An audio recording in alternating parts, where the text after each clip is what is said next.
30 novembre 2012 à Véricelle, dans le cadre des Vivas, où ce soir il y a une prestation qui va évoquer Léo Ferré avec 3 personnes, Michel Grange d'une part, Alain Bert et puis Gaëtan Verrier-Bert, qui a certainement un lien de famille avec Alain Bert. Oui, c'est sûr, oui. Il s'agit de mon père, en fait, tout simplement.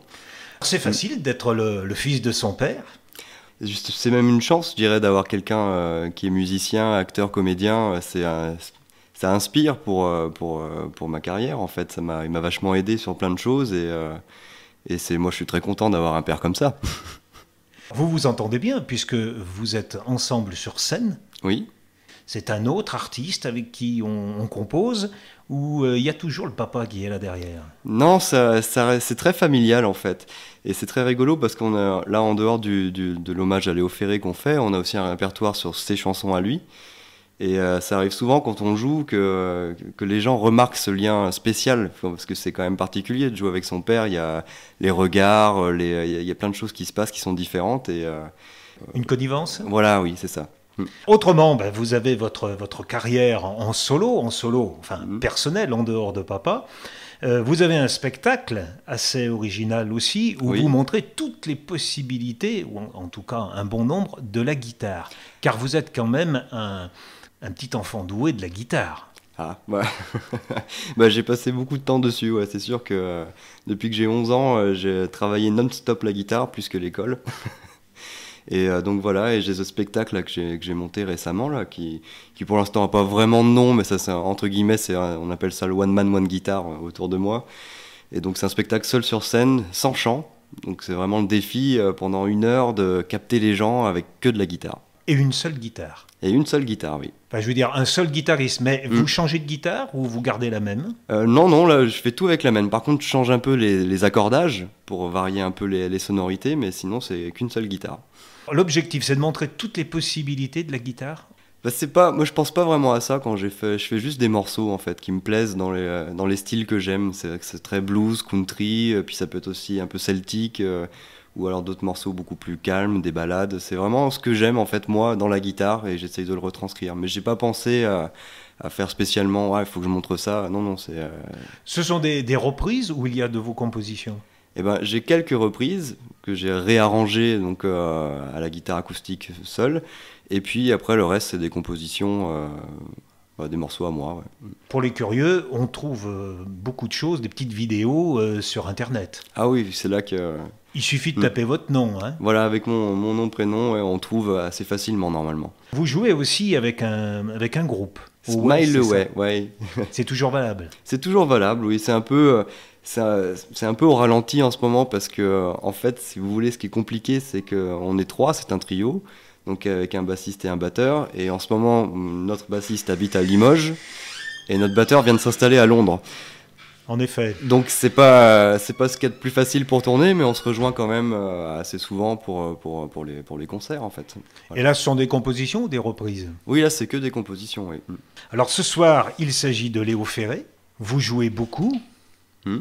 C'est facile de transposer du Léo Ferré avec une seule guitare quand on pense aux dernières orchestrations de Léo Ferré avec un orchestre symphonique gigantesque.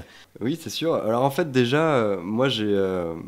contrairement à mon père et Michel Grange, j'ai absolument pas cette culture-là.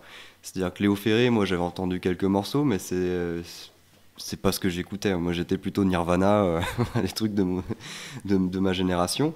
Donc du coup j'ai découvert ça. Donc sans complexe. Voilà, j'ai vraiment abordé ça voilà, d'une manière, j'ai entendu des choses et je me suis dit comment on peut faire pour restaurer un peu l'ambiance.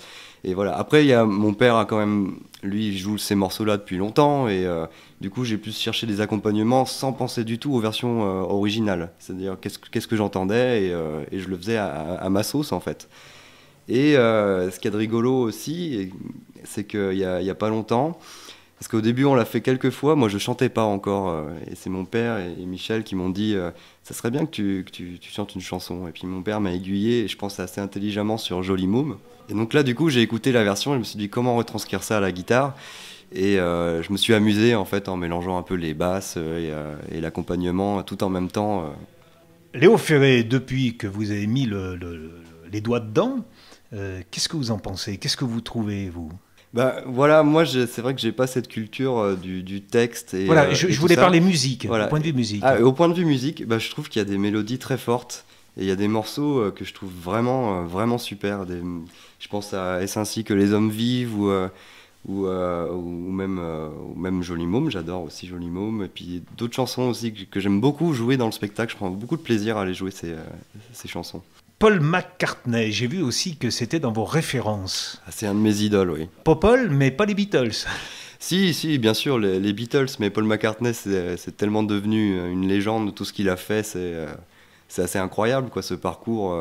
Il a tout connu, enfin, en tout cas dans ce qui est la pop musique, et ça a influencé un nombre d'artistes incroyables. Et le guitariste que vous êtes trouve son compte aussi de ce côté-là. Oh, bien sûr, oui. Oui, moi j'adore, j'ai toujours privilégié l'émotion à la technique, entre guillemets. Moi, voir une performance, moi ça m'a souvent ennuyé. C'est très bien, c'est quelque chose de très fort, c'est bien réalisé.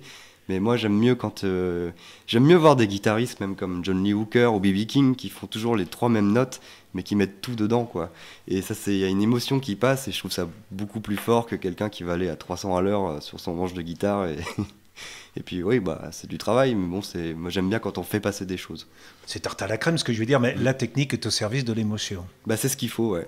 Parmi les guitaristes précédents, vous avez des têtes d'affiche dans votre petit panthéon personnel? Ah, bien sûr, ouais, bah, même dans la manière dont j'ai appris la guitare, c'est-à-dire que j'ai pris quelques cours au début, mais après, pendant au moins 10 années, j'ai joué sur des CD.